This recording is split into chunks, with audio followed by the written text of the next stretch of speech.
Tja! Hej vloggen. Filmar? Ja! Hej vloggen.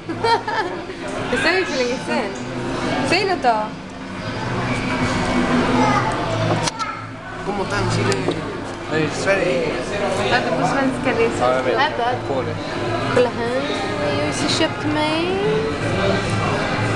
Kolla här vad jag köpte idag. Gud vad töntigt. Okej, det här ska vi inte använda. Det är jättebra här. Berätta lite Sebastian. Jättegod komplett och här. Var är vi? Paola va? Ja, Jättebra här. Kom hit nästa gång. Den är i Chile. kom hit nästa gång. Och det är jättefint här. För det är terrass som inte är öppen tyvärr. Och jättefin terrass. Jag vet. Så mycket pengar på mat. Äter hela tiden. Okej, jag stoppar nu.